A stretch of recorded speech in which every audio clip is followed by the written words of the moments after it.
Nk'uko inkuru yo mu kinyejana cya 19 ibivuga, umunsi umwe ukuri n'ikinyoma byarahuye, maze ikinyoma kibwira ukuri kiti, mbega umunsi mwiza, urabona ukuntu uyu munsi ari akataraboneka, mbega ukuntu hazindutse ikirere kibereye ijisho.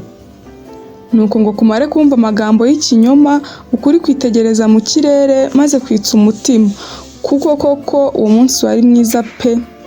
Byombi bimarana igihe kinini biri kumwe, ari nako bitembera, nyuma biza kugera iruhande rw'iriba. Nuko ikinyoma kibwira ukuri giti, mbega amazi meza, urabona ukuntu ari urubogobogo, reka twogane muri aya mazi.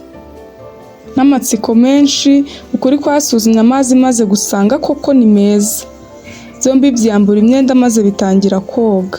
Hadaciye akanya, ikinyoma gisohoka mu mazi cyambara imyenda y'ukuri maze kiriruka kijya kure. N'umujinya mwinshi, ukuri kwavuye mu mugezi kwiruka maze guca ibiti n'amabuye, kurira imisozi kumanuka iyindi, gushaka ikinyoma ngo kurebe ko cyagusubiza imyambaro yacyo.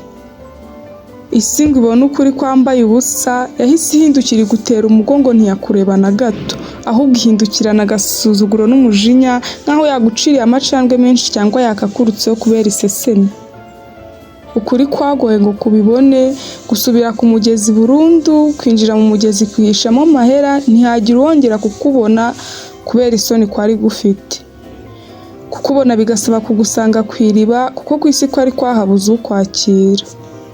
Kuva ubwo ikinyoma kigenda gitembera isi yose cyambaye nk'ukuri, kinyura abantu ndetse kikabafasha kugera ku byifuzo byabo, kuko isi mu bucakura, ubugome n'ubusahiranda bwayo uko byamera kose ntifuza na rimwe guhura no kubana n'ukuri kwambaye ubusa.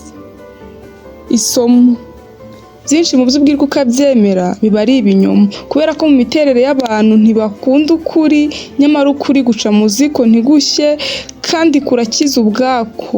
Ndetse Yesu Kristo yavuze muri Yohana igice cya 8 umurongo wa 31 kugeza kuri 32 ati, nimuguma mu ijambo ryanjye muzaba abigishwa banjye nyakuri, namwe muzamenya ukuri kandi ukuri niko kuzababatura. Buriya nta muntu ubaho ubuzima bwe neza mu mwuzuro wabwo nk'umuntu wibwiza ukuri k'uwo ari we, akaba akurikije uko kuri kandi akitoza kukuvugisha no kugukoresha muri byose. Uzabigerageze kandi usabe Imana kubikubashisha, uzambwira nyuma. Hanyuma ko Yesu Kristo yivugiye ko bwari we nzira, ukuri n'ubugingo, akaba ari ntawe ujya kwa Satani amujyanye, igihe tumwiringiye tukamwizera, atubashisha kubaho mu kuri, maze tukabaho neza muri iyi si dukiranutse kandi dukeye ku mutima, kandi dufite ukwizera ko n'ejo hazaza azatugabira ubuzima bw'iteka. Ndakwibutsa ko yari KP Reports nk'ibisanzwe, gushishikariza gukomeza gukora subscribe, share na like. Wadukurikira kandi kuri Facebook na Instagram, hose twitwa KP Reports. Shalom.